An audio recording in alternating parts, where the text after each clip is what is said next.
Muy buenos días. ¿Han oído hablar de la adrenalina? Seguro estoy que sí. Todos hemos oído hablar de la adrenalina y hoy vamos a hablar de la noradrenalina. ¿Qué diferencia hay? Bueno, la única diferencia es en el nombre y una pequeña estructura química, que la adrenalina tiene un grupo metilo que no tiene la noradrenalina, o sea, una pequeña estructura química, pero sus funciones son las mismas. Su localización no es exactamente la misma, pero es muy parecida y tienen funciones tanto como neurotransmisores como neurohormonas liberadas a sangre, van a actuar sobre distintas partes del organismo y actúan como neurohormonas liberadas a través de los axones, pues van a actuar en partes también determinadas donde hay receptores de los que vamos a hablar que producen respuestas diferentes en diferentes órganos y entonces actúan como neurotransmisores. Son neurotransmisores que además tienen función neurohormonal, tienen el mismo mecanismo de acción. Ambas son catecolaminas. La noradrenalina también se llama norepinefrina y la adrenalina también se llama epinefrina. La epinefrina y la adrenalina son lo mismo. La norepinefrina y la noradrenalina son lo mismo. Y ambas tienen las mismas funciones. Ambas son también, bueno, igual que la dopamina, son también catecolaminas. Pertenecen a un grupo químico que se llama las catecolaminas y que incluye la dopamina de la que ya hablamos. A partir de la tirosina, aminoácido tirosina, se sintetiza dopa. A partir del dopa se sintetiza la dopamina y a partir de la dopamina se sintetizan la norepinefrina y la epinefrina, la adrenalina y la noradrenalina. Ambas tienen funciones similares, hacen lo mismo, pero ya les dije, hay una pequeña diferencia química y hay una pequeña diferencia en cuanto a los lugares donde se liberan. Algunas de ellas, la noradrenalina tiene más acción como neurohormona, aunque tiene una acción importante también como neurotransmisor. Y la adrenalina tiene una función también como neurotransmisor y también tiene función como hormona. Bien, seguimos. Por lo demás, ambas tienen las mismas funciones. Son en conjunto ellas dos, la llamada hormona del estrés, por su importancia en la organización de la respuesta del organismo ante situaciones de estrés. En una situación de estrés se libera la norepinefrina como hormona y como neurotransmisor. La norepinefrina y la epinefrina actúan en los receptores adrenérgicos que pueden ser de dos tipos, alfa y beta, y los alfa a su vez se clasifican en alfa 1, alfa 2 y los beta en beta 2, beta 1, beta 1, beta 2 y beta 3. ¿Qué es importante? Uno se encuentra en una situación de estrés, de tensión, de peligro, y entonces se segrega la adrenalina, la noradrenalina, para preparar nuestro organismo a reaccionar ante la situación de peligro a que nos enfrentamos. Los receptores al ser estimulados tienen diferentes respuestas. Por ejemplo, vamos a empezar, los alfa-1 que son estimulados activan una enzima, la fosfolipasa C, y ella actúa sobre el fosfoinositol bifosfato para liberar IP3 y diacilglicerol, DAC, y activa otra enzima, la quinasa de proteína C, proteína quinasa. Esto es un mecanismo que se produce en todas las células del organismo, la mayoría de las células del organismo, y de una importancia enorme. ¿Por qué? Porque van a actuar en diferentes receptores dentro de la célula, en el núcleo, por ejemplo, el diacilglicerol actúa en el núcleo, haciendo que se sinteticen determinadas proteínas por una vía. Y son algunos de estas sustancias liberadas a partir del fosfoinositol tienen una importancia extrema como segundo mensajero dentro de la célula. Llevan un mensaje. Ese mensaje fue por la noradrenalina o la adrenalina al receptor de superficie. Ellos activan esta vía y el mensaje ahora va al núcleo y a algunos otros sistemas enzimáticos del organismo, de la célula.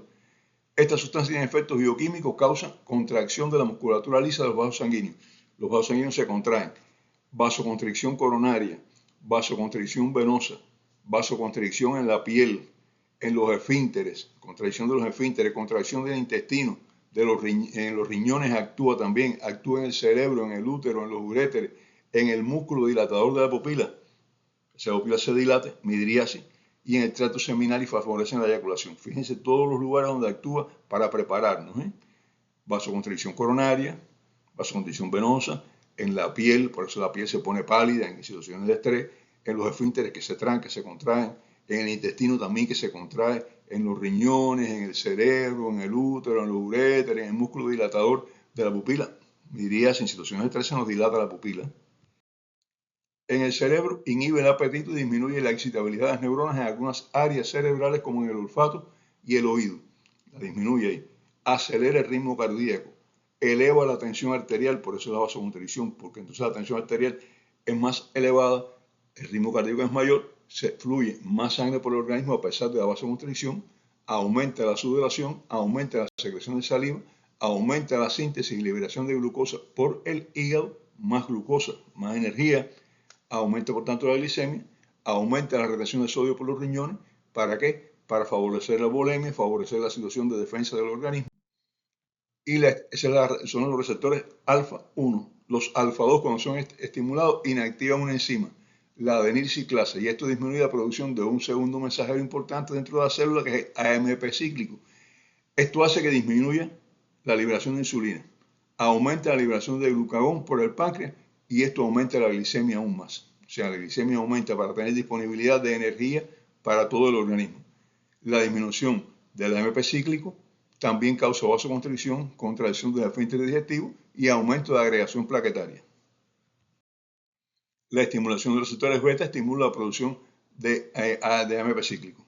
Los beta 1 aumentan la frecuencia cardíaca y el volumen sistólico, aumentando el gasto cardíaco y por tanto la disponibilidad de sangre para todo el organismo. Aumenta el flujo de sangre por el organismo a pesar de la vasoconstricción. Los beta 2 relajan la musculatura lisa, bronquios, vejiga, dilatan las arterias musculares para que vaya más sangre hacia las arterias musculares, porque lo que necesitamos ahora son los músculos que estén funcionando más. Aumenta la glucogenólisis, o sea, la liberación de glucosa a partir de glucógeno, y aumenta la neoglucogénesis, o sea, la producción de más azúcar. Aumenta las secreciones salivales, inhibe la liberación de histamina por los mastocitos. Fíjense que todo esto tiene como finalidad aumentar el gasto cardíaco, o sea, aumentar la disponibilidad de sangre, mejorar la circulación de sangre en los músculos, no en otras partes del cuerpo. Las otras partes del cuerpo disminuye porque se redistribuye hacia los músculos. Aumentar al mismo tiempo la disponibilidad de glucosa para la energía de los músculos, para que los músculos lo utilicen. Recuerden, esto lo hablamos ya, que la glucosa, pues, los músculos tienen, cuando están en mucha actividad, ellos tienen la utilización de glucosa es por la vía anaerobia, o sea, no necesitan oxígeno. Eso lo hablamos también ya con los ejercicios musculares, que se produce ácido láctico como aspecto secundario para poderlo utilizar metabólicamente. O sea, el metabolismo de los músculos cuando está en situaciones de mucho esfuerzo es anaerobio, es sin oxígeno. O sea, no necesitan más oxígeno, pero sí necesitan más glucosa. La estimulación de los beta 3 actúa en el metabolismo estimulando la lipólisis, es decir, la liberación de grasas a partir de las reservas del tejido adiposo.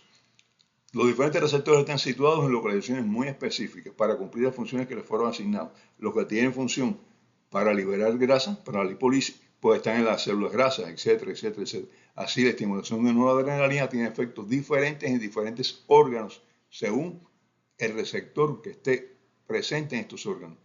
En general, todos los efectos tienen el mismo objetivo: preparar la respuesta del organismo ante situaciones estresantes, situaciones de tensión, situaciones de peligro. Esto incluye la activación de las áreas cerebrales relacionadas con la atención, el despertar y la recompensa. ¿Y esto qué hace? Pues la atención nos mantiene vigilantes ante el peligro, ante la situación tensa que tenemos frente a nosotros. La recompensa es que la decisión que tomemos nos va a satisfacer.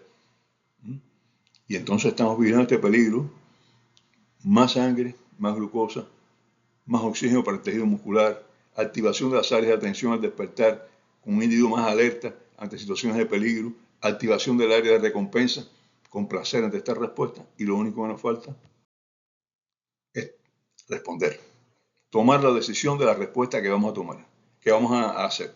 Y hay dos tipos de respuesta: la respuesta de la lucha y la respuesta de la huida, según la situación estresante. Si enfrentarse al peligro es lo mejor, eso, nuestro cerebro está pensando qué hacer, por eso la atención, la vigilancia, todo eso, y el cerebro nos dice, lo mejor es luchar, enfrentarse a este peligro, vamos a enfrentarnos a él. Y como el cuerpo está preparado, de frente para el peligro. Y los resultados son buenos generalmente, cuando hemos tomado la decisión correcta.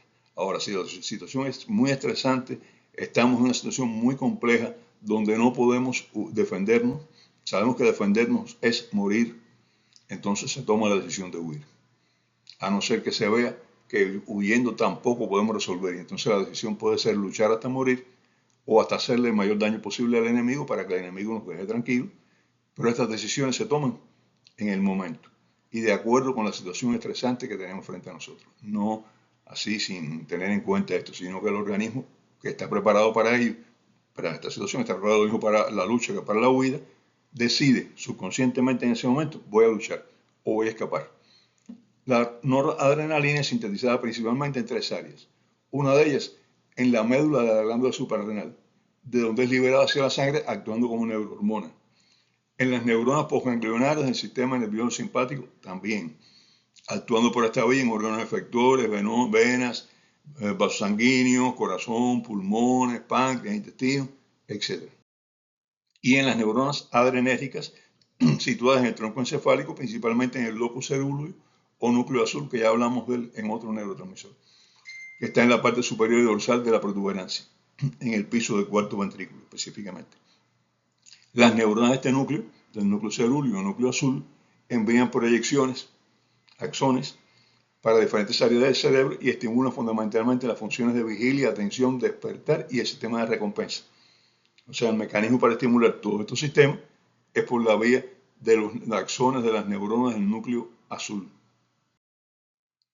Estas áreas hacia las que envían información son la amígdala cerebral, la circunvolución del cíngulo, el giro cingulado, el hipocampo, el hipotálamo, el tálamo, el estriatum, la médula espinal y el neocórtex. O sea, en gran medida, el llamado cerebro inconsciente, el cerebro de la vida vegetativa, la parte del cerebro dedicada a las funciones de nuestro organismo, y por eso es por lo que se produce todo este efecto que estábamos hablando ahora. Y este núcleo también, el núcleo cerúleo, está muy relacionado con la vigilia y el estrés.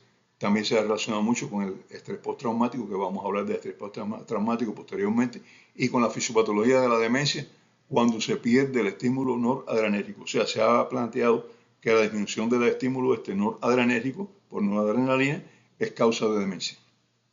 Se utilizan medicamentos adrenérgicos para el tratamiento del trastorno de hiperactividad y la depresión.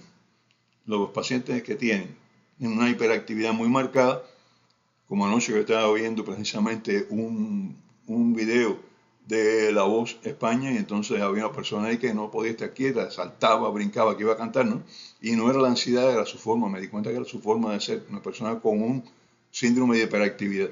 Bueno, pues para los trastornos de hiperactividad y la depresión se utilizan medicamentos adrenérgicos para controlarlos. Los científicos del Colegio de Medicina Albert Einstein de la Universidad Yeshiva en New York, Universidad Judía, han planteado una teoría nueva como causa del autismo. ¿Qué dicen ellos? Que en el cerebro, como el cerebro es autista, visto por necropsia, es normal, la causa es la desregulación de factores ambientales genéticos y epigenéticos, que son estas sustancias químicas presentes dentro y fuera del genoma y que regulan la expresión genética. O sea, las lesiones genéticas son las que están inscritas en la codificación de los genes. Los factores epigenéticos son las sustancias que activan la liberación, o sea, que las sustancias que liberadas activan la producción de determinadas proteínas por los genes. Son factores llamados epigenéticos. Y están los factores ambientales. Tres tipos de factores. Factores del ambiente, medio ambiente donde estamos, factores propios de la información genética y factores de aquellos mediadores que van a estimular determinadas áreas y que se llaman, por tanto, factores epigenéticos, están por encima de los genes, no son genes. Bien, ellos plantean que el estrés juega un papel fundamental, sobre todo a finales del desarrollo prenatal. O sea, cuando la madre está embarazada, pero el último trimestre del embarazo, si sufre mucho estrés en ese momento, el cerebro del feto, que es más vulnerable al estrés en esta etapa, puede afectar la regulación de noradrenalina. Y esta relación de noradrenalina, esta liberación de noradrenalina alterada por el estrés que sufre la madre en el último trimestre del embarazo, puede ser una causa de autismo. Es la teoría que ellos tienen, una teoría. O sea que el autismo puede estar producido por estrés materno en el último trimestre del embarazo. Esto, en el cerebro del feto está desarrollándose, esto puede afectar teóricamente al menos los circuitos noradrenérgicos y facilitar la presencia de lesiones. Y estas lesiones dicen ellos que incluyen el autismo. El locus cerúleo y el núcleo azul se relaciona con la respuesta corporal en el síndrome de abstinencia también. O sea, lo que experimentamos en el cuerpo cuando una persona está enganchada, decimos así, a las drogas o al alcohol, y entonces se separa de las drogas o el alcohol, pues experimenta lo que se conoce como síndrome de abstinencia y está relacionado también con el locus cerúleo. Como ven, el sistema noradrenérgico es básico para la reacción ante el estrés, para la atención, para funciones muy importantes del sistema nervioso. Y llegamos hasta aquí. Nos vemos en el próximo programa. Muchas gracias por su atención. Hasta entonces.